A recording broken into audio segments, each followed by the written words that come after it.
Oke, selamat malam semuanya. Kita berjumpa lagi nih ya di obrolan hati bersama komunitas Terang Hati dan bintang tamu kita malam ini Dr. Den Bagus Putra, SPKJ MHKes. Nah, ini beliau ini saya sambil mentekan. Beliau ini seorang dosen dan juga seorang psikiater. Dan malam ini kita akan ngobrol-ngobrol dengan beliau terkait mental health di era digital. Between real life and real life. Ya, kehidupan kita antara dunia nyata dan dunia di sosmed, realita nyatanya kita dan realitas sosmednya kita. Nah, nanti bagi teman-teman yang ingin nanya-nanya boleh di kolom chat ya, misalkan nanti ada waktunya ya kita bacain.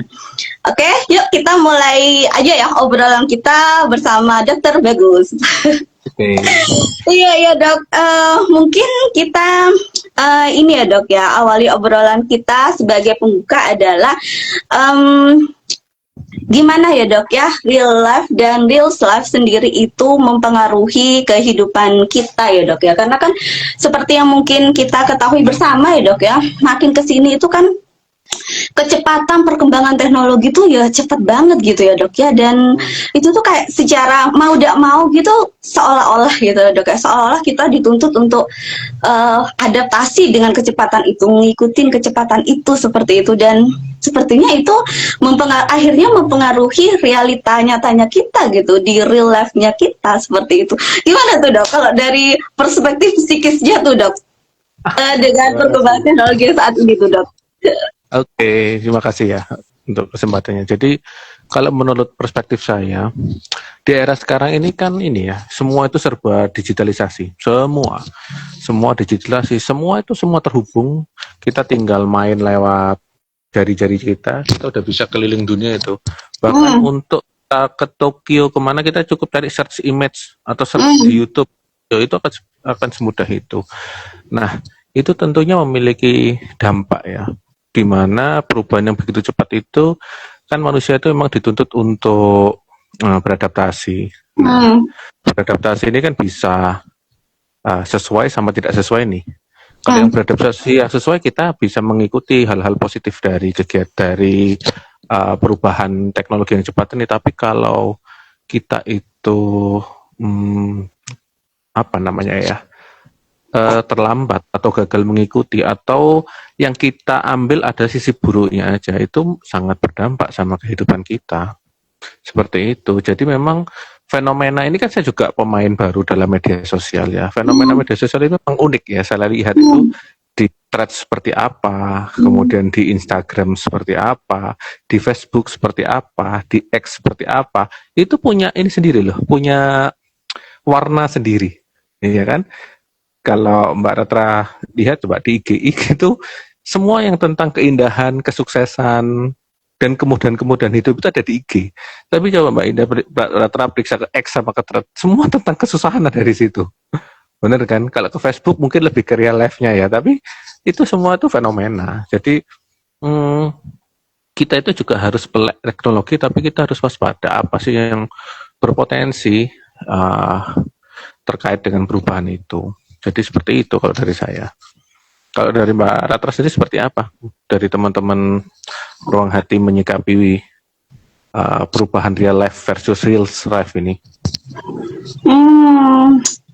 Saya sih merasanya, ya karena saya juga dari dulu orang yang terbiasa dengan sosial media ya dok ya. Memang makin kesini itu dengan perkembangan yang semakin cepat gitu, saya merasanya memang akhirnya kita lebih banyak persaingan, lebih makin ketat, makin FOMO seperti itu dok. Dan rasanya ya dok ya, rasanya di saya itu ini sih dok,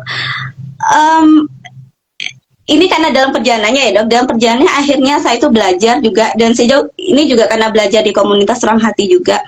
Saya merasa dalam perjalanannya itu bahwa ada banyak hal di hidup ini yang memang penting gitu, bukan hanya tentang saya menjadi seorang pemenang, saya menjadi yang terhebat, saya paling banyak likes-nya, paling banyak komennya, paling banyak pemutaran reels-nya. Ada hal yang menurut saya lebih penting, dan itu adalah sebuah pelajaran hidup, sebuah insight yang itu tuh saya merasa dok, pelajaran-pelajaran hidup itu tidak bisa kita dapat ketika kita terlalu cepat jalan.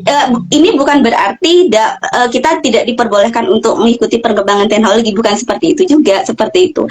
Tapi gimana kemudian ketika mengikuti perkembangan teknologi, ada sebuah batasan-batasan yang memang dalam step-stepnya kita menyadari step-step itu. Kenapa saya melakukan A, kenapa saya melakukan B, kenapa saya posting A, kenapa posting B. Jadi kita benar-benar menyadari step-stepnya kita seperti itu. Bukan hanya FOMO, bukan hanya ikut-ikutan, bukan hanya karena kok dia hidupnya kayaknya enak ya karena pemutaran reelsnya ini, kok kayaknya dia bisa dapat uang dari, bukan hanya kayak gitu aja, kayak gitu. Itu sih dok, kalau saya sendiri ya dok dalam perjalanannya, dan ini perjalanan memang dok, karena pada zamannya saya pun sama sih dok, seperti teman-teman yang lainnya. Dan ini juga saya masih belajar juga dok sampai sekarang. Ya gitu dok, pada zamannya saya juga merasa, apalagi saya memang ada di dunia jualan ya dok ya, kayak gitu. Jadi dan di dunia jualan itu kayak perlombaan, persaingan, terus kayak apa namanya, untuk memotivasi jual terbanyak kayak gitu tuh. Itu tuh, ini banget sih dok gitu. Makanya saya ketika akhirnya ketemu dengan komunitas Orang Hati, ketemu dengan Dr. Steven, saya, wah ini benar-benar, saya merasa kayak ada ya keilmuan kayak gini, ilmu tentang kehidupan. Saya merasa dok, mental health itu adalah ilmu tentang kehidupan, ilmu pengembangan diri gitu, yang saya tuh tidak pernah tahu gitu dok, ada keilmuan ini gitu. Karena saya itu yang saya pahamin itu, kalau insight sebelumnya lebih ke banyak saya dapat dari agama sih dok, dan dalam perjalanannya akhirnya dipertemukan dengan keilmuan ini, dan saya merasa wah ini ilmu kehidupan banget sih, dan saya merasa ini adalah ilmu yang sangat penting kayak gitu untuk kita ngejalanin hidup kayak gitu. Itu sih dok. Ya, jadi ini ya, dalam memahami sebuah fenomena di kehidupan itu kan kita perlu apa namanya, kelonggaran. Kelonggaran itu bukan berarti kita itu melakukan hal yang benar kemudian salah, enggak. Kita harus melihat sesuatu secara fleksibel. Nah, terkait dengan batasan-batasan tertentu. Nah, ketika kita bisa melihat itu, maka kita akan bisa melihat kebaikan dari sebuah keburukan atau sebaiknya. Seperti itu. Begitu juga dengan perubahan teknologi ini. Teknologi ini kan baik, tapi ini sama kayak kalkulator mungkin ya. Zaman saya kecil dulu kalkulator itu dilarang. Tapi sekarang semua HP itu ada kalkulatornya. Gimana melarang anak kecil pakai kalkulator? Nggak bisa. Tapi bagaimana kita merespon teknologi yang ada itu menjadi sebuah kekuatan untuk kita dalam survive di kehidupan itu menjadi penting. Seperti itu ya. Jadi memang sebelum kita bermain medsos, kita harus tentukan goals kita apa, batasan kita di mana. Jangan lupa yang di medsos itu adalah memang ditujukan untuk orang itu untuk tertarik. Kalau kita share sesuatu hal yang tidak menarik di medsos, tidak ada yang lihat, Mbak. Tapi kalau kita memaksakan diri untuk melihat atau mempersonai diri kita sendiri dengan hal yang baik, orang itu akan otomatis melihat. FYP itu kan unik ya, ketika saya bermain medsos itu, FYP itu kan hanya muncul sekian detik terus di-scroll. Tapi ketika ada tulisan yang negatif, atau gambar yang kita tertarik, konten yang kita tuh tinggal mencet aja. Nah, kebetulan Orang Hati ngajak saya untuk bahas ini. Nah, kemarin saya mikir, ini tuh fenomena. Teknologi seperti itu fenomena. Dan ini mungkin banyak ya. Terutama mungkin yang anak-anak kecil. Ibu-ibu muda. Itu mungkin melihat anaknya scroll HP itu nggak ada yang bahaya. Tapi ternyata dampaknya cukup signifikan. Jadi penting ini ada sharing-sharing ilmu seperti ini. Gitu. Iya dok. Nah dok, kalau selama ini ya dok ya, dalam perjalanannya dokter, apakah klien-kliennya dokter gitu dok ya, pasien-pasiennya dokter apakah melihat perkembangan teknologi seperti ini tuh berdampak gitu dok, dengan mentalnya kita gitu dok? Kalau selama ini ya dokter ketemu dengan banyak orang, klien-klien dan pasien-pasiennya dokter, dan dosen juga ya, tentu ketemu dengan lebih banyak orang, mahasiswa, seperti itu dok. Nah, jadi seperti ini, yang tadi saya katakan, nggak usah ke orang lain ya, ke kita sendiri ya, ke saya sendiri deh. Saya sendiri kan pemain baru nih dalam medsos. Nah, ketika kita bermain medsos itu memang ada keinginan ya, keinginan untuk diterima, keinginan untuk berhasil. Kita yang ngepost. Nah, ngepost itu pertama kali, itu memang yang terfikirkan di pikiran diri saya sendiri adalah, ah ini apakah layak untuk ditonton? Apakah ini kecepatan saya ini nanti seperti apa? Terus orang lain akan merespon seperti apa? Itu hari itu ketika mau ngepost. Ketika posting kita lihat, kita berulang-ulang kita bandingkan, kemudian besok pagi kita lihat yang komentar panda. Itu awal-awal seperti itu, Mbak. Tapi makin hari karena tadi itu tentukan awal tujuan untuk bermedsos, kemudian tentukan batasanmu apa. Ketika sudah mencapai batasanmu ya sudah cukup. Tidak perlu semuanya itu harus dikontrolin, ya kan? Nah, ketika semua dikontrolin akan muncul perilaku yang berulang, ada muncul rasa tidak puas dan sebagainya. Akhirnya barulah muncul gejala-gejala yang aneh itu. Nah, yang saya pahami nih ke anak saya. Ke anak saya itu si kecil itu kan liburan nih kemarin, Mbak. Nah, liburan selama dia sekolah, itu kan kegiatannya full ya. Di sekolah, pulang, mandi, bermain lagi, belajar, capek tidur. Tapi ketika liburan, itu kan kebanyakan waktu di rumah. Iya. Nah, itu memang ketika si kecil ini lebih lama menggunakan HP, akan muncul gejala yang menurut saya sih tampak sangat jelas ya. Si kecil ini menjadi lebih impulsif, lebih mudah marah, kemudian hanya sekedar Kak, ayo mandi, ya susahnya, naudzubillah. Nah, hal itu akan sama dialami oleh semuanya. Jadi ada kecenderungan bahwa saya kehilangan nonton HP atau megang HP saya itu seolah-olah ketinggalan berita. Seperti yang dialami Mbak Ratra tadi, FOMO, ya, fear of missing out, itu memang terasa sekali. Iya, tadi poinnya berarti karena ada keinginan untuk mengontrol sesuatu ya dok ya. Itu yang membuat mentalnya kita tidak baik-baik aja gitu dok ya. Kita berusaha untuk menjadi orang itu. Kita berusaha untuk mencari informasi lebih terkait hal-hal yang kita inginkan tadi itu. Kan Reels itu kan memang YouTube Short. Reels itu kan memang dibuat sependek mungkin ya, agar kita itu penasaran tuh. 5 menit itu algoritmanya memang seperti itu ya ketika kita pelajari. Nah, ketika kita 15 detik, kan pasti di Reels itu ada hal-hal yang membuat kita penasaran kan. Nah, penasaran. Kemudian respon kita apa sih? Natural kita akan mencari tuh, scroll ke atas. Scroll kedua itu biasanya masih hal yang sama. Nanti scroll ketiga, Instagram biasanya akan ngasih FYP yang lain. Nah, ketika FYP kita kan agak, loh kok ini yang keluar? Nah, ketika yang keluar kita kan scroll lagi, cari yang sesuai. Nah, itu semuanya membuat kita ketagihan. Muncul perilaku-perilaku yang berulang, terus minta mencari informasi yang lebih, takut ketinggalan aja. Seperti itu sih polanya. Gitu. Iya. Ini sih dok, karena tadi juga dokter sempat mention tentang si kecil yang ketika terlalu lama dengan HP, itu akhirnya emosinya lebih meluap-luap. Saya juga tertarik sih dok di obrolan itu karena si kecil di sini juga sama gitu dok. Dok itu kenapa ya dok ya?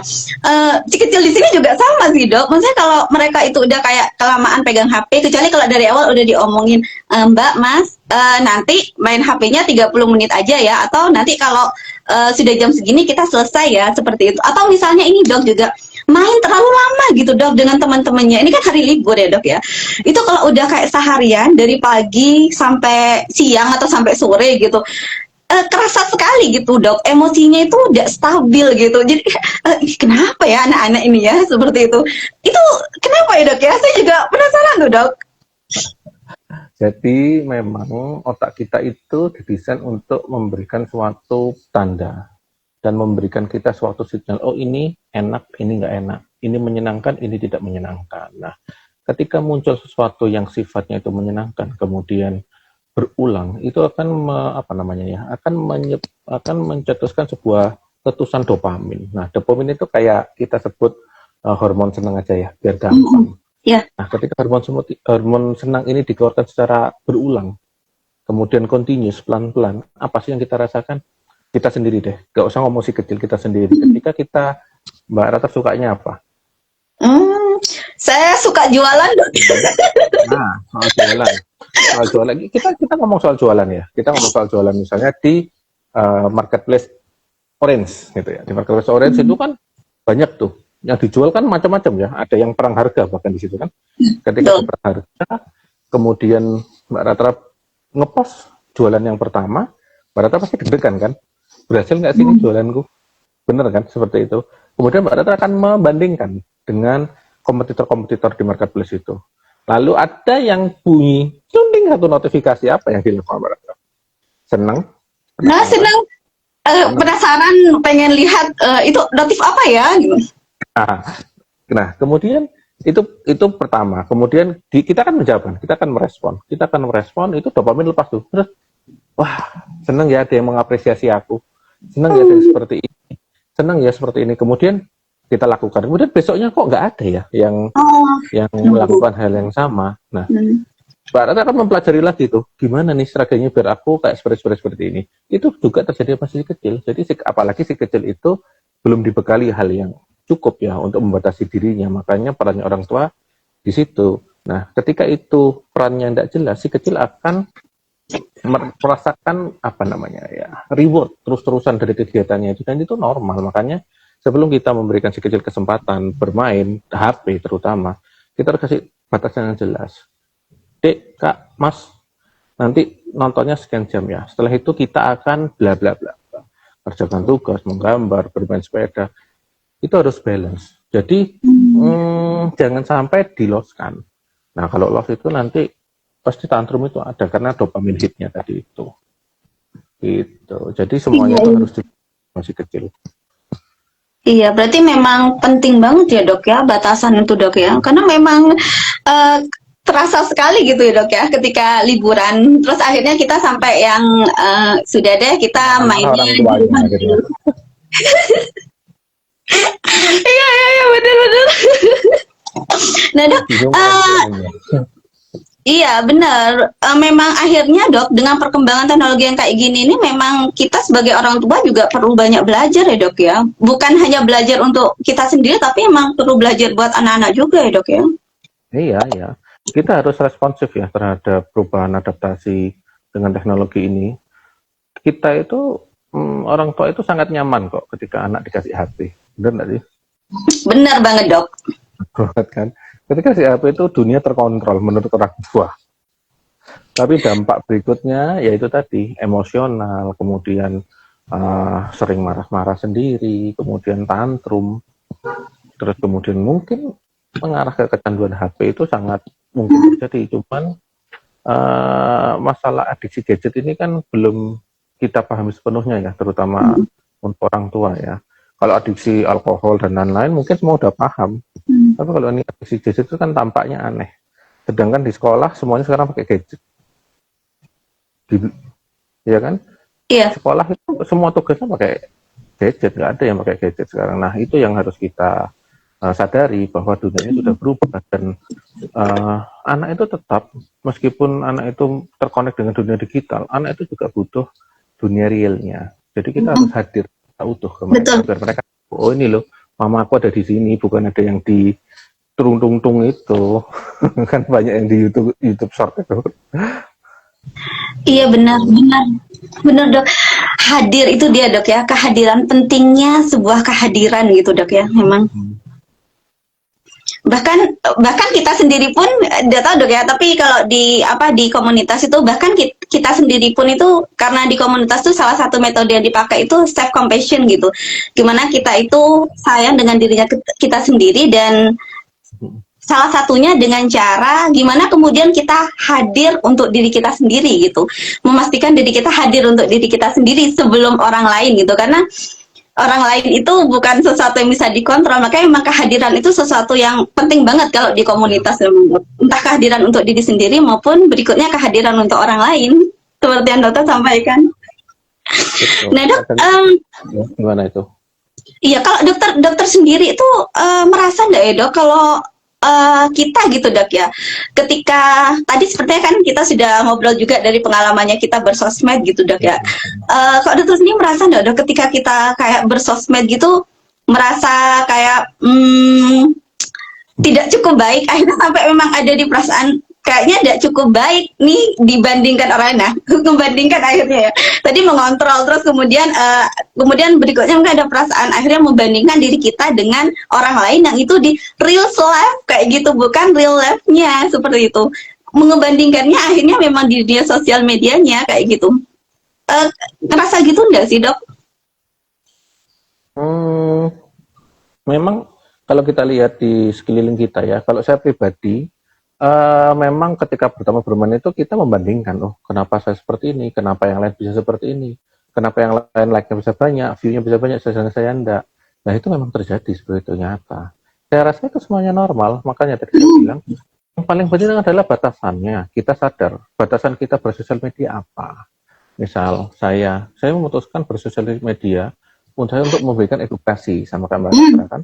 Ketika Mbak Ratra menjadikan sosial media sebagai ruang untuk berbagi, ya cukup sampai berbagi. Nah, kemudian seperti apa yang harus kita lakukan? Nah, ketika kita bersosial media, kita berusaha tampil menjadi diri sendiri. Ya, bukan berarti terus jadi edukator, tampil secara sananya bukan seperti itu. Tapi jadilah diri sendiri, tidak perlu kita iri sama dengan seleb-seleb yang lain. Kita cukup tonton kayak kita sendiri, bagaimana kita menyampaikan. Kan awal Mbak Ratra pasti gitu kan. Ketika ngomong di depan IG Live ini, saya tadi dengar, oh ini sudah terbiasa nih ngomong. Di depan pertama pasti ada cemas, ada takut. Yang ditakutkan apa sih sebetulnya? Waktu kali Mbak Ratra ya ditunjuk misalnya. Orang dok, ini gitu. Yang dikhawatirkan kesan orang ya. Lah iya, ya itu semuanya normal seperti itu. Tapi kan ketika kita tahu batasan, oh ternyata Mbak Ratra tahu nih ilmunya. Oh saya cukup jadi diri saya sendiri aja. Kita nggak perlu jadi orang lain. Ya kita berikan yang terbaik. Tujuan kita seperti ini, kita sampaikan, kita berusaha ya sudah cukup. Kan ada tuh ya yang habis ini nggak pede dimatikan, cut. Habis itu upload lagi, mungkin upload 10 kali, shootingnya cuma 10 menit, uploadnya bisa 10 kali, gagal gitu kan. Karena kita memang selalu membandingkan antara kita sama seleb yang lain, harusnya nggak seperti itu kan. Iya dok, jadi memang gimana kemudian kita lebih otentik gitu dok ya, ketika kita bersosial media gitu, tidak perlu terlalu banyak keidealan gitu dok ya, gitu enggak sih dok? Iya. Ideal itu kan perspektif beda-beda ya. Ideal itu kan perspektif setiap orang ideal yang sendiri-sendiri ya. Ideal saya sama ideal Mbak Ratra kan beda. Nah, yang salah adalah ketika saya punya goal, kemudian disamakan sama selebritinya, itu salah. Karena beda udah, bahannya itu beda kita. Latar belakang kita berbeda. Mereka sudah tahunan kerja di infotainment dan entertainment, dan sedangkan kita kan enggak. Kita cukup jadi diri kita sendiri, kita yakin diri kita baik, kemudian tujuan kita apa, goal kita apa, sudah cukup. Nggak perlu kita membanding-bandingkan, tapi itu perlu dilatih. Kalau nggak dilatih, ya tadi itu ya selalu muncul cemas, takut akan penolakan, saya terlihat buruk atau enggak, kemudian selalu membandingkan sama orang yang kita kagumi itu. Seperti itu enggak? Ya kan, polanya seperti itu kan Mbak? Benar-benar dok, saya juga merasa seperti itu. Seringkali kita membandingkan diri kita dengan orang lain seperti yang dokter sampaikan tanpa melihat sebuah proses gitu. Jadi tadi yang dokter sampaikan, orang lain kan sudah melewati proses yang panjang, kita kan baru memulai gitu. Tapi kita sudah langsung membandingkan di akhirnya, di masa yang sekarang, padahal kita tidak melihat, kita kan baru mulai beberapa bulan ini atau beberapa tahun ini, sedangkan mereka yang selebgram gitu ya, mungkin mereka kan udah mulai lebih awal, udah lebih terlatih seperti itu. Tapi yang mereka lihat saat ini seperti itu, dan itu memang juga jadi salah satu hal yang banyak dibahas sih dok di komunitas tentang sebuah proses gitu dok ya. Gimana kemudian sepertinya ini dok ya, sepertinya kayak wajar gitu ya dok, kayak kita sebagai manusia itu sukanya sama goal dan kurang memberi perhatian pada proses. Saya juga pada zamannya ada di perjalanan seperti itu dok, apalagi seperti yang saya sampaikan di dunia saya itu dok, kayak masalah goal itu selalu digembar-gemborin seperti itu. Jadi memang dari luar sendiri, keidealan dari luar itu menjadi mindset dari luar, kita jadikan mindsetnya kita seperti itu juga sangat-sangat berpengaruh sih dok, seperti itu. Makanya di komunitas itu memang kita selalu perjalanannya ruang hati itu Dok dari awal itu selalu tentang sebuah proses. Selalu kita mengingatkan pentingnya sebuah proses, tidak apa-apa pelan-pelan, tidak apa-apa tidak sama dengan orang lain, seperti itu, tidak apa-apa tidak seideal orang lain, seperti itu. Tapi kita perlu memastikan kalau kita memang berproses, kita bertumbuh nih dalam proses itu, seperti itu Dok. Ya, saya setuju sama statementnya Mbak Ratra tadi. Jadi setiap orang itu memang berproses ya. Apapun bentuknya itu kita berproses. Baik buruk itu kan sebuah perspektif ya. Siapa yang melihat buruk? Siapa yang melihat baik? Nah, belum tentu apa yang dinilai saya baik belum tentu dinilai Mbak Ratra baik. Begitu sebaliknya. Nah, jadi yang perlu kita syukuri ya, kita itu bisa melakukan, kita tetap berusaha untuk menjadi yang terbaik versi kita. Nggak usah ikut yang lain. Nah, tapi itu tadi yang paling penting dalam kita bertumbuh, tentukan goal yang realistis. Goal realistis. Nah, goal realistis menurut siapa? Menurut diri kita sendiri, bukan Iya, menurut benar. Rata. Misalnya saya dokter, Pak Ratra jualan daster. Terus Mbak Ratra bilang sana dokter harus jualan daster, nggak nyambung ya. Ya, nah, jadi harus realistis. Goalnya itu misal realistis yang seperti apa dok? Realistis yang bisa dicapai dengan cara yang realistis juga. Nah, misal saya seorang psikiater, terus saya pengen balik lagi saya ingin jadi guru. Nah, iya coba. Iya kan? Kalau seperti itu kan susah. Jadi memang harus jadi psikiater. Aku ingin hari ini aku ingin menyembuhkan satu pasien dengan baik. Itu kan realistis juga gitu. Masuk satu aja nggak bisa. Gitu. Iya. Nah, jadi kita harus belajar menentukan bagaimana sih menentukan goal yang realistis. Kalau goal kita, saya pengen kayak Prof A, lawang saya masih segini membandingkan diri dengan Prof A, tidak apa-apa. Tapi kalau kita mengidealisasikan Prof A, kemudian langkah-langkah saya seperti ini, kita harus breakdown satu-satu. Ketika di breakdown, kita akan tahu nih, kekurangan saya di sini, kelebihan saya di sini, realistis dan menuju ke sana. Kalau memang realistis, jalan mana yang harus saya pilih? Nah, itu kan semua dipersiapkan. Halo.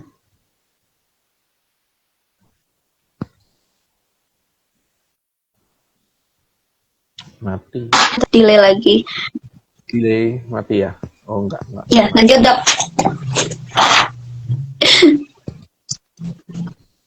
Sampai mana tadi? Ya, jadi goal itu harus realistis, harus bisa digapai. Jangan niru dari orang lain. Jadi kita harus mempunyai goal yang realistis ya. Dengan kita punya goal realistis, kita jelas kok kita akan melangkah kemana. Step kita akan kuat dan jelas. Iya benar dok.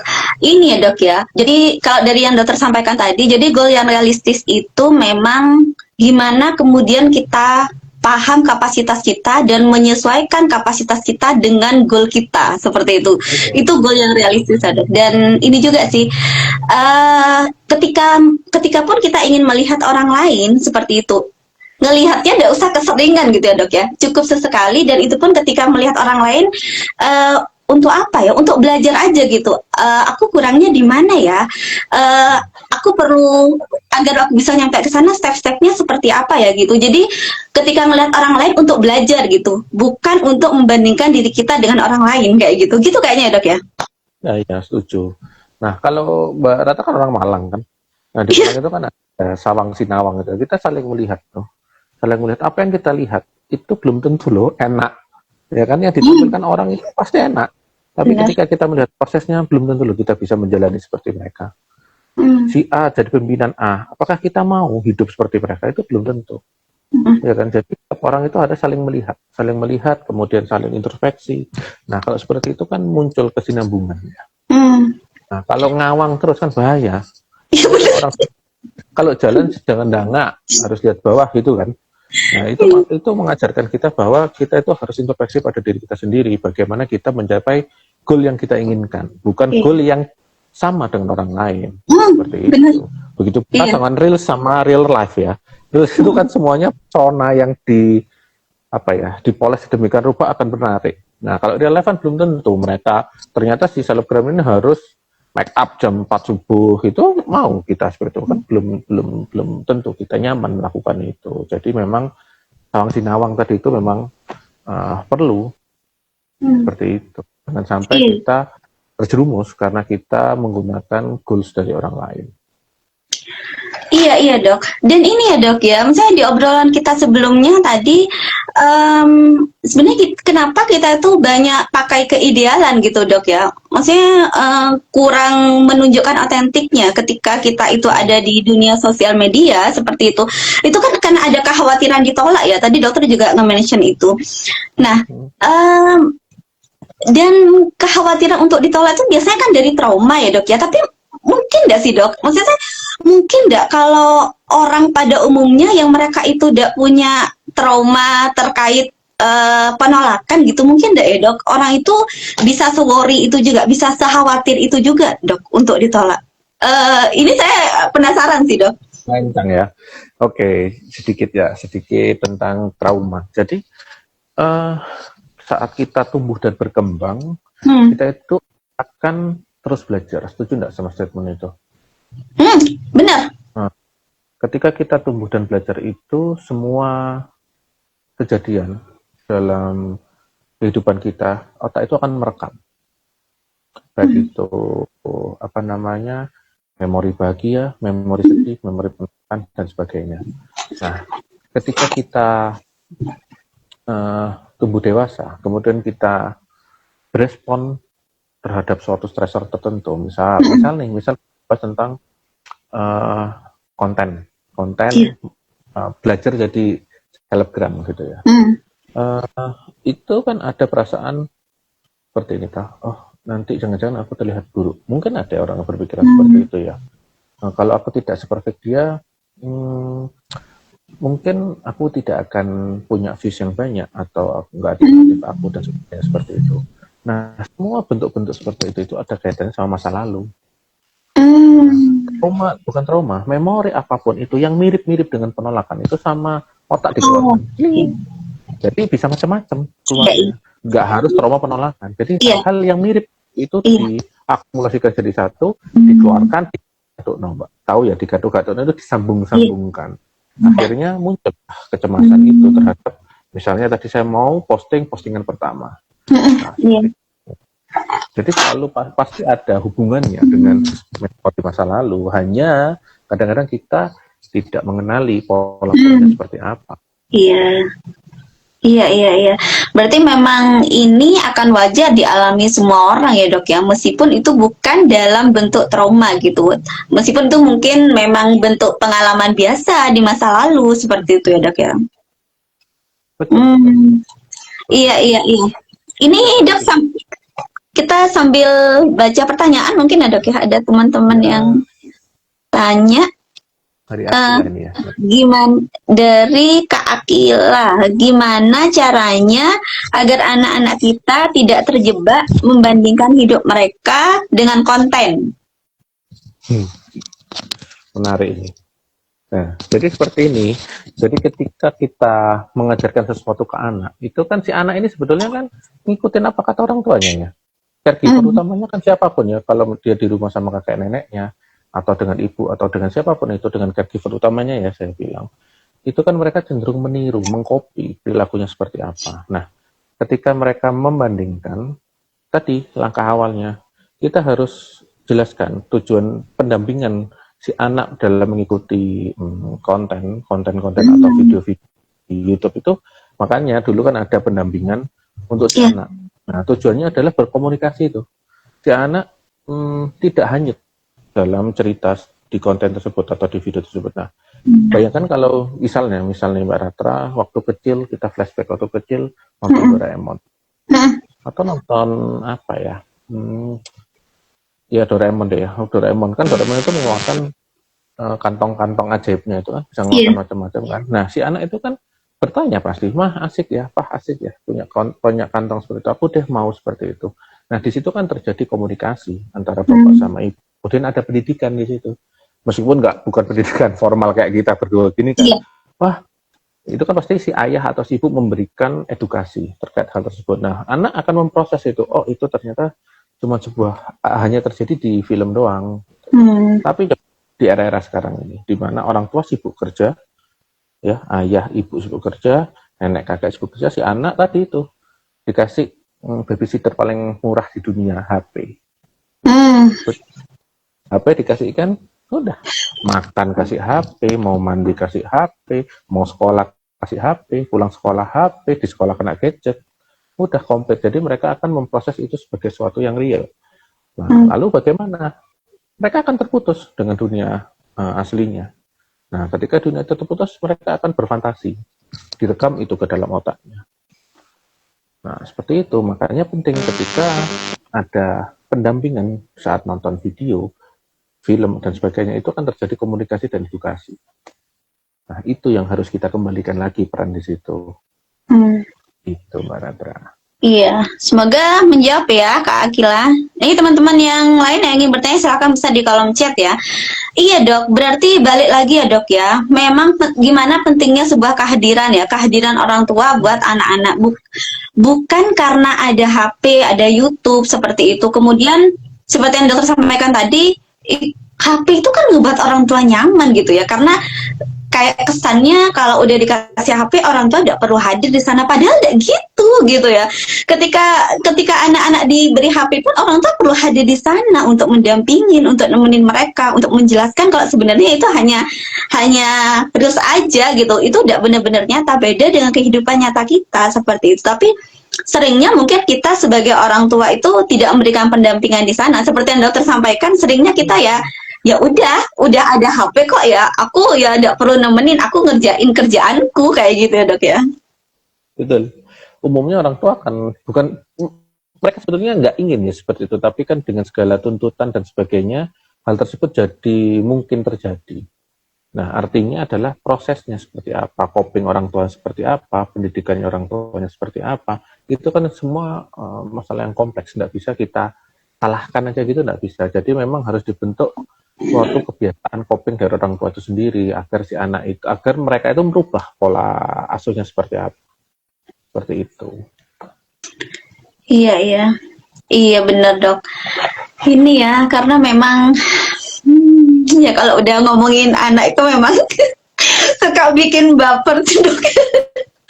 Memang maksudnya ini dalam perjalanan juga akhirnya memang banyak belajar ya dok ya, karena memang maksudnya saya sendiri juga dalam perjalanannya itu memang di perjalanan masa kecil yang memang cukup kenapa juga gitu. Meskipun waktu masih kecilnya saya juga bukan dengan segala teknologi, tapi memang ada hal-hal yang memang banyak trauma-trauma seperti itu. Dan ya alhamdulillahnya akhirnya dipertemukan dengan keilmuan ini, akhirnya belajar, oh ternyata setiap tindakan-tindakannya kita tuh ada polanya ya, ternyata disebabkan oleh masa lalu ya, seperti itu. Itu tuh saya, wah ternyata kayak gini ya, seperti itu. Makanya akhirnya makin kesini tuh memang makin belajar gitu, gimana nemenin anak-anak, gimana hadir buat mereka, gimana memvalidasi emosi-emosinya mereka, gimana mengizinkan mereka untuk marah, emosi, dan itu enggak apa-apa kayak gitu. Itu tuh belajar banget sih dok. Iya. Nah dok, kalau menurut dokter sendiri ya dok ya, tentang sosmed seperti ini nih bisa ngebuat kita burn out enggak sih dok? Oh, bisa sekali ya. Semua kegiatan kita itu berpotensi menjadi tapi kita perlu, ini kan apa ya, istilah baru yang mungkin kita semua itu belum paham, bahwa nonton HP itu bisa bikin burnout. Nah, burnoutnya ini itu agak berbeda dengan burnoutnya lelah ya, mungkin yang maksud dengan lelah ya. Jadi bedanya burnout sama lelah itu, kalau burnout itu kita itu cenderung penyebabnya itu adalah karena nonton HP. Nah, kalau penyebabnya nonton HP coba bisa dibayangkan. Nah, ketika kita nonton HP, maka kita akan lelah, merasa kosong, kemudian mudah marah. Ya. Lelah enggak? Kalau lelah misalnya Mbak Ratra capek nih habis jadi moderator, kemudian jadi MC IG Live, kemudian Mbak Ratra akan tidur. Nah, ketika Mbak Ratra tidur, kita akan recharge emosional kita. Nah, ketika recharge, kemudian esoknya apa yang terjadi? Esoknya kita akan kembali full kayak baterai pada umumnya ya. Tapi kalau burnout itu karena kita itu terlalu capek dengan HP. Kemudian kita itu nggak sadar kalau kita itu butuh istirahat. Nah, ketika itu hubungan dunia real dengan reelsnya itu gabung jadi satu, nah itu akan menyebabkan si orang tersebut akan nggak bisa recharge kayak baterai sawak gitu itu. Itu memang harus ini sih, harus di digital detox sih. Nggak bisa loh kita biarkan gitu aja. Karena hmm, tanpa kita sadari itu orang banyak seperti itu. Orang fokus kepada apa ya, judi online, kemudian main game, ya mungkin main game lebih banyak. Ya. Tujuannya tidak jelas apa, kemudian marah-marah, ada muncul cemas atau depresinya. Nah itu semuanya kita harus waspada kalau si X ini mulai muncul burnout-nya. Nggak bisa menikmati kenikmatan dari nonton konten itu sendiri. Yang dicari jadinya scrolling, doom scrolling. Tarik terus ke atas. Kalau tidak gitu HP ditarik kita, dia marah dan sebagainya. Seperti itu Mbak Ratra. Iya. Berarti kalau lelah biasa itu biasanya bisa terobati dengan rehat fisik gitu ya dok, dengan istirahat tidur gitu ya. Tapi kalau lelah karena burnout tadi dan itu karena sosial media itu biasanya dengan istirahat tidur pun itu nggak bisa ke recharge gitu ya dok ya, nggak bisa baik-baik aja akhirnya itu ya tadi apa namanya kehilangan rasa bahagianya, kehilangan fokusnya kita seperti itu ya dok ya. Betul. Jadi merasa kosong aja kalau nggak megang HP. Padahal kan tujuannya megang HP itu nyari kebahagiaan ya awalnya ya. Tapi karena dopaminya itu terus muncul dikasih terus-terusan, lama-lama kan capek otak. Nah, ketika itu kita akan kehilangan semua kebahagiaan itu. Apa yang terjadi ya tadi marah, depresi, cemas, tidur kok ya lemes-lemes terus dan sebagainya. Itu nampak penggunaan HP-nya pasti luar biasa hebat dibanding yang kelelahan biasa. Iya, dan kita perlu aware ya dok ya, dengan maksudnya tanda-tanda awal seperti itu karena seringkali kita tidak aware juga gitu dok ya, dengan tanda-tanda kita itu lagi tidak baik-baik aja gitu ya. Betul, betul. Apalagi terkait dengan digital burnout ya. Digital burnout ini kan orang masih tidak aware. Bisa toh orang kelelahan karena nonton HP, yang beneran nggak ngapa-ngapain, cuma duduk aja, Betul. kan? Duduk-duduk aja seharian nonton HP, pulsa habis minta lagi dan sebagainya kan gitu kan. Nah, jangan-jangan kalau memang muncul sebuah perilaku-perilaku seperti itu, kita harus waspada bahwa ini ada loh digital burnout dan kita harus mulai sadar kalau dia harus dijauhkan dari HP dengan apa namanya perlahan dan sebagainya. Dan kalau tidak bisa pergi ke psikiater atau psikolog gitu dok ya untuk konsultasi ya dok.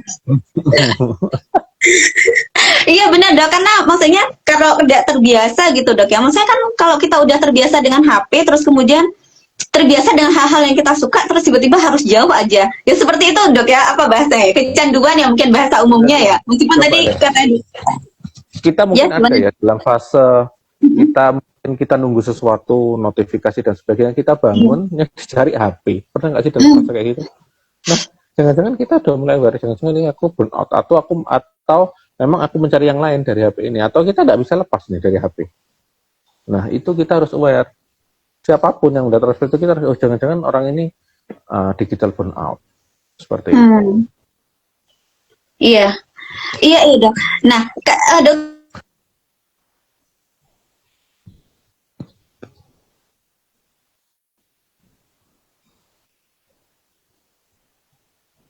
nah, batasan yang batasan-batasan memang perlu banget tuh ya kita mulai untuk belajar gitu, ngasih batasan-batasan sendiri seperti apa ya dok? Batasan-batasannya ya dok? Ini tadi tentang sorry putus Mbak Ratra, tentang tips iya. tentang tips apa ngatasin digital burnout tadi atau gimana tadi pertanyaannya? Iya, saya ulangi dok. Iya, jadi kan ini ya dok ya, seperti yang dokter sampaikan tadi, bahwa sebenarnya kita tidak apa-apa loh gitu ya, dengan dunia digital yang seperti ini, hanya saja kita perlu ngasih batasan aja, seperti itu. Nah, kalau dari dokter sendiri, batasan-batasan yang memang perlu banget dari sekarang kita belajar untuk ngasih batasan itu seperti apa ya dok, batasan-batasannya ya dok? Jadi yang bisa kita lakukan ya, yang paling mudah adalah kita harus jadwalkan kapan sih kita pegang HP, kapan sih kita beraktivitas secara real. Ya, misal, aku mau megang HP saat istirahat setelah jam kantor istirahat. Nah, itu boleh. Nah, terus kemudian mungkin malam sebelum tidur, 1 jam sebelum tidur, penasaran nih, siapa sih yang mention aku atau ada info terbaru apa, ya kan? Nah, tapi usahakan sebelum tidur itu kan harus ada sleep hygiene ya Mbak ya. Nah, kalau terlalu dekat dengan megang HP itu kan ada blue light-nya itu ya, itu akan mengganggu proses tidur kita. Itu yang pertama. Jadi harus ada batasannya, kapan tentukan jadwalnya. Kok aneh ya dok, memang aneh. Tapi kalau nggak dilatih itu akan dampaknya akan bahaya. Tapi kalau dilatih itu akan menjadi sebuah kebiasaan. Itu yang pertama. Yang kedua, mungkin WA itu juga masuk ya. Notifikasi WA, notifikasi Instagram, notifikasi thread X dan sebagainya itu di jam-jam tertentu atau notifikasinya jangan dikasih nada dering dan sebagainya. Nah itu kita bisa melupakan sejenak. Jadi kita tidak fokus. Bayangkan ya, sekarang ini kita lagi live terus threadnya bunyi gerak-geruk kan kita pengen megang HP terus ya. Kalau itu terjadi saat HP itu di kamar, kemudian dia bunyi, notifikasi itu bunyi, apa kita tidak penasaran pengen lihat? Iya, betul. Nah, itu kan harus kita kendalikan. Kemudian yang ringan lagi, oh ya, misal untuk keluarga, sediakan satu hari itu ada aktivitas bersama. Ya, jadi benar-benar beraktivitas bareng. Jadi apa ya? Muncul pertukaran emosi di situ, keluar bareng, makan bareng, sekedar nyuci mobil, nyuci kendaraan boleh. Jadi itu muncul pertukaran emosional, bukan satu arah. Kalau di situ kan satu arah ya. Iya, iya. Jadi seolah ketika si A menunjukkan kebahagiaannya, si A bahagia. Apakah saya bahagia? Kan belum tentu seperti itu. Nah, tapi kalau di kehidupan nyata kan bedanya di situ. Dua arah. Saya marah, anak saya mungkin sedih. Saya senang, anak saya ikut senang. Begitu pula sebaliknya. Anak saya senang, saya pun ikut senang. Nah, itu kan apa ya? Memberi kita alarm. Wah, bahwa kita ini ada di dunia nyata. Seperti itu. Terus itu tadi ya, restriksi dalam membawa HP, tentukan mana, kalau makan nggak boleh bawa HP, kalau mau tidur 2 jam sebelumnya harus nggak boleh bawa HP, gitu ya, itu harus dibudidayakan, kalau enggak semua itu akan jadi bias, gitu. Iya, berarti memang batasannya itu memang kita perlu ada jadwal gitu ya dok ya, kapan kita buka medsos, kapan kita buka HP, seperti itu ya dok ya. Dan mungkin tadi yang dokter sampaikan ya, mungkin ini terasa aneh sih gitu ya di awal, tapi ini memang sesuatu yang penting dan perlu dilatih, seperti itu dok ya. Betul.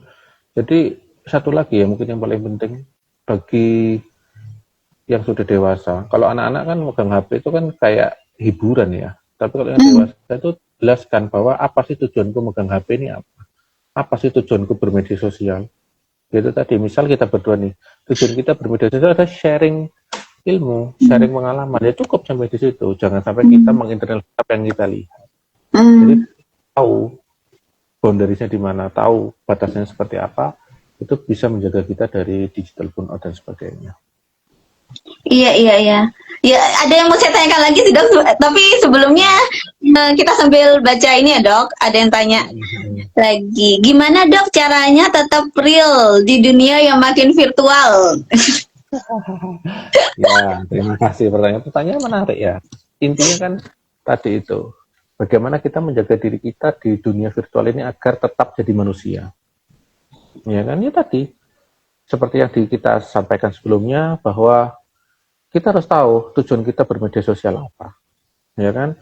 Misal kita berdua ini, kita ini kan berusaha menjadi manusia ya Mbak ya, meskipun lewat HP jaringan. Kita bisa membagikan ilmu, kita bisa merasakan kalau Mbak Ratra itu senang, Mbak Ratra lihat saya itu seperti apa, itu kan Mbak Ratra bisa merasakan itu, dan itu menjaga kita untuk menjadi manusia. Nah, yang enggak seperti apa? Yang doom scrolling 7 detikan, 15 detik, banyak itu di internet, YouTube Short. YouTube Short itu memang dibuat untuk bikin orang penasaran. Nah, itu makin sering kita melakukan doom scrolling, kita akan jatuh terhadap ketergantungan atau perilaku adiksi. Ya, kembali lagi tadi, tentukan jamnya kapan kita main HP, Kapan kita nonton YouTube, kapan kita nonton Reels, kemudian notifikasinya seperti apa, notifikasinya dikecilkan, tentukan zona-zona apa yang kita tidak perlu ada HP di situ. Mungkin ini kan mirip ya sama penjelasan sebelumnya.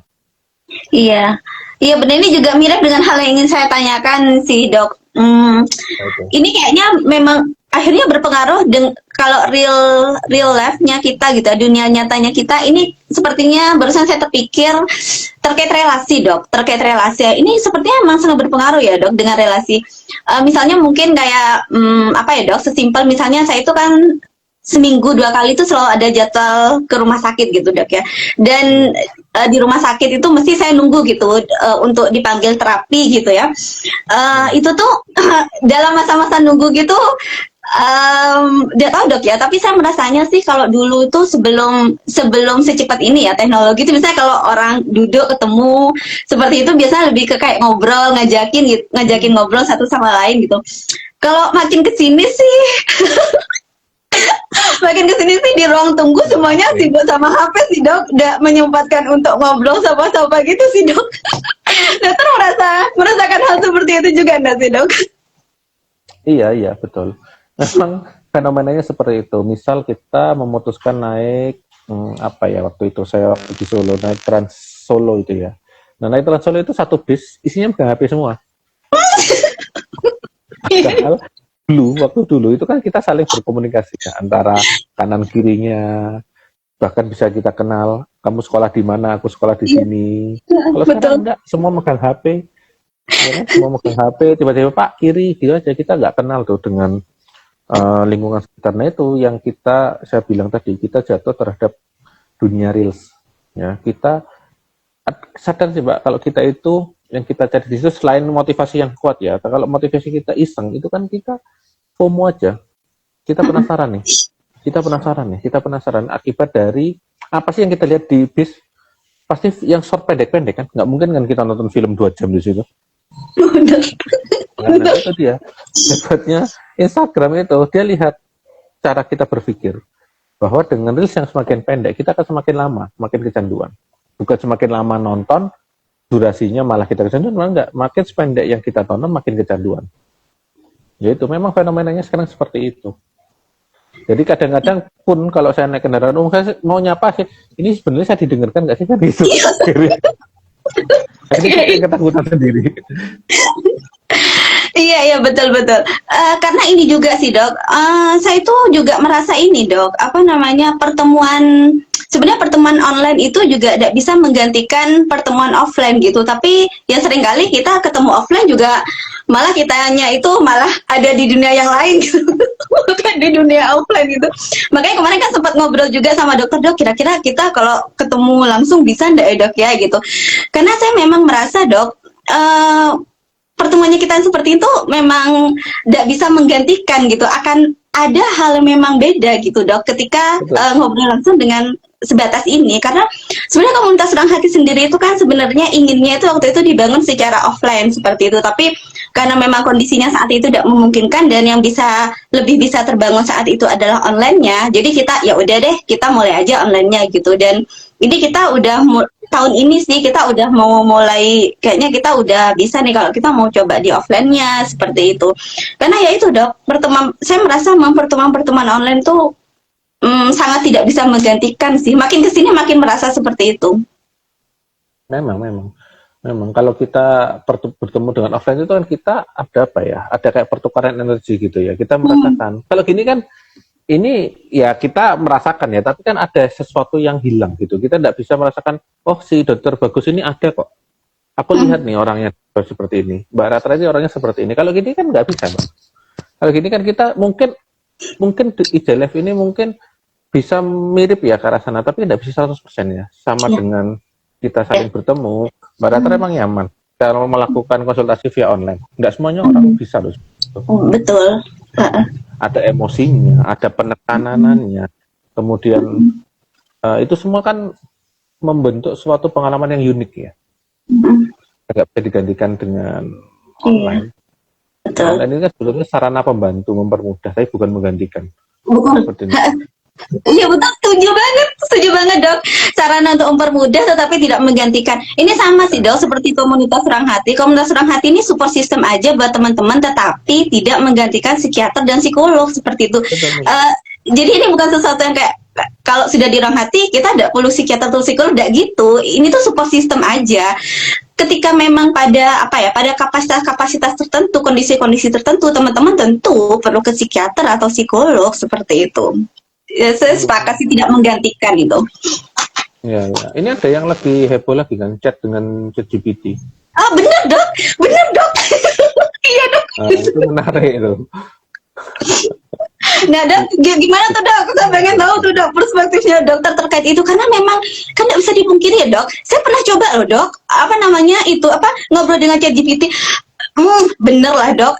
Maksudnya saya itu ini ya bener aja gitu, teman-teman itu pada betah gitu chatan dengan ChatGPT karena isinya tuh bener-bener validasi, support gitu. Nah, sedangkan dok kemudian teman-teman dihadapkan dengan realita yang mungkin gitu dok ya, lingkungannya itu adalah lingkungan yang tidak support, tidak validasi seperti itu. Gimana dok, dokter melihat fenomena seperti itu dok? Iya, memang ini ya, memang chat dengan ChatGPT itu saya pernah nyoba juga. Chat dengan ChatGPT itu sangat menyenangkan. Apapun yang kita alami, kita ceritakan ke sana, mungkin yang terpikir pertama dari kita adalah pertama gratis. Betul nggak sih? Gratis. Kemudian dia 24 jam. Mau chat jam 2 pun pasti dijawab. Yang ketiga, rasa aman. Nggak mungkin diceritakan kemana-mana. Kan? Dan validasinya itu luar biasa. Betul. Apapun yang kita rasakan, pasti validasi. Betul. Iya kan? Nah, kalau pendapat saya tentang ChatGPT itu memang bisa membantu ya. Kita nggak bisa pungkiri loh. Kita bisa pungkiri ya. Misalnya, seseorang butuh validasi jam 1 malam. Nyari psikiater sama psikolog kan ya tidak ada. Ya kan? Tapi teman-teman harus paham. Ketika chat sama ChatGPT itu, di situ adalah validasi satu arah. Ya. Nah, sedangkan manusia itu kan harus manusia yang berfungsi dengan baik. Itu kan apa namanya ya? Ada lingkungannya ya. Lingkungannya itu kan nggak selalu ideal kan. Nah, tujuannya teman-teman datang ke terapis itu kan belajar untuk menerima ketidakidealan itu. Oh iya betul. Nah, kalau sama ChatGPT mana ada, nggak ada yang ideal, semuanya satu validasi, semuanya cocok. Ya kan, sesuai dengan keinginan. Padahal kita hidup itu tidak seperti itu. Kita harus fleksibel seperti kata Mbak Rata di awal tadi itu. Jadi seseorang itu harus fleksibel untuk bisa berfungsi dengan baik. Nah, nggak apa-apa chat sama ChatGPT, tapi kalian harus tahu batasannya. Batasannya sudah apa sih? Kalian tahu nih ChatGPT ini cuman bantu fase akutnya aja. Tapi bersikap itu harus ke terapis. Iya. Ya, biar bisa menilai secara objektif itu ke terapis tetap. Nggak bisa menggantikan. Benar kata di Ruang Hati tadi. Ruang Hati itu memang sarana support system, tapi tidak bisa menggantikan. Nah, itu kan sama kan, misalnya ada orang depresi, curhat sama orang depresi. Hasilnya kan tetap orang depresi kan, Pak? Iya kan? Betul. Karena validasinya, karena memvalidasi terus perasaannya seperti itu. Bukan bagaimana cara kita belajar. Oh, kan kalau di psikoterapi kan mesti, kenapa dokter Bagus berpikiran seperti itu, kan seperti itu ya? Coba deh, terbagus pikiran lagi, kan? Kan selalu dibenturkan dengan masalah realnya. Nah, kalau di ChatGPT kan enggak. Kita butuhnya apa, ChatGPT menyesuaikan kebutuhan kita. Itu banyak loh tuh, mahasiswa banyak seperti itu. ChatGPT itu adalah psikiater terapis terbaik saat ini. Ya kan? Itu salah. Benar-benar dok. Iya dok, saya juga lumayan miris juga itu dok. Sebenarnya memang akhirnya kita malah dok ya, kayak makin aja gitu dok ya, ketergantungannya dengan teknologi, dan kita merasa itu tuh ya hal yang baik gitu. Parahnya lagi kita merasa itu hal yang memang baik kayak gitu tuh buat kita, dan itu memang seperti yang dokter sampaikan, karena gratis, karena 24 jam, karena merasa aman seperti itu. Padahal ya tidak gitu-gitu juga seperti itu, tetap butuh ke terapis gitu dok ya. Butuh loh, emosi-emosi keluar, nggak suka sama terapisnya, tarik ulur, itu perlu kayak gitu. Kalau semua positif aja mirip gak sih sama kehidupan real Positif Iya, betul, mestinya. betul. Nah, itu yang harus kita tekankan ke teman-teman. Iya, bener sih dok. Iya setuju. Kalau di orang hati apa ya? Kalau di orang hati itu pakai kata utuh gitu. Jadi karena kita itu hidup itu dalam realita itu kita utuh gitu. Bukan hanya ada bahagia, tapi ada sedih. Bukan hanya ada suka, tapi ada benci. Bukan hanya ada ketemu, tapi pisah juga. Jadi memang sesuatu yang utuh dan seperti yang dokter tadi sampaikan bahwa perspektifnya orang tuh kan beda-beda gitu dan karena yang beda-beda itu kita utuh gitu. Jadi ini bukan tentang salah benar, tapi memang tentang sebuah keutuhan aja kayak gitu. Iya, iya, iya. Nah, dok, iya. Jadi saya seneng banget nih ngobrol sama dokter dan kita udah 1 jam nih dok. Akhirnya kita malam ini. Dokter ada pesan-pesan enggak dok buat teman-teman nih dok yang lagi nyimak obrolan kita atau nanti ya buat teman-teman yang mungkin ketinggalan nyimak nanti bisa nanti di-share ulang deh di YouTube-nya Ruang Hati ya, official Ruang Hati, nanti bisa cek di sana obrolan kita bareng dokter Bagus nih yang saya ngerasa banyak insight banyak insight banget nih ya malam ini obrolan kita dengan dokter Bagus. Pesan-pesannya dok sebelum kita akhiri obrolan kita buat teman-teman nih dok. Ya apa ya, gini deh. Untuk teman-teman yang lihat acara kita malam hari ini, mungkin dalam merespon kita dalam bermedia sosial, saya ingin berpesan, jangan pernah ukur atau tukar nilai dirimu dari hanya untuk sekedar algoritma, ya kan? Jangan pernah bandingkan hidupmu dengan dunia persona. Kamu cukup jadi dirimu sendiri, dan tadi saya suka bahwa saat ini yang kalian lakukan adalah sedang bertumbuh ke arah yang lebih baik. Iya. Offline atau jauh dari online itu juga bagian dari self-care kok, bukan kita lemah atau kita ketinggalan. Jadi tetap berupaya sesuai dengan kemampuan kita masing-masing, sesuai dengan goal yang real. Oke. Oke, itu ya teman-teman ya pesan dari dokter Bagus. Semoga malam ini kita dapat belajar hal yang baru lagi, dapat insight-insight yang baru lagi, dan insight-insight yang kita dapat malam ini semoga bisa membuat kita bertumbuh lagi ya ke depannya. Karena dalam perjalanan saya merasa bahwa hidup ini sebenarnya ada perjalanan belajar ya, dan dalam perjalanan belajar ini ya sampai akhir kayak gitu. Gitu. Oke dok, terima kasih banyak ya dok ya buat waktunya malam ini, buat sharing-sharingnya, buat banyak ilmunya, insight-insightnya ya dok. Makasih juga buat teman-teman semua yang udah nyimak obrolan kita malam ini dengan dokter Bagus ya. Sampai jumpa di live Instagram berikutnya. Selamat malam dok, selamat malam teman-teman semua. Malam, terima kasih.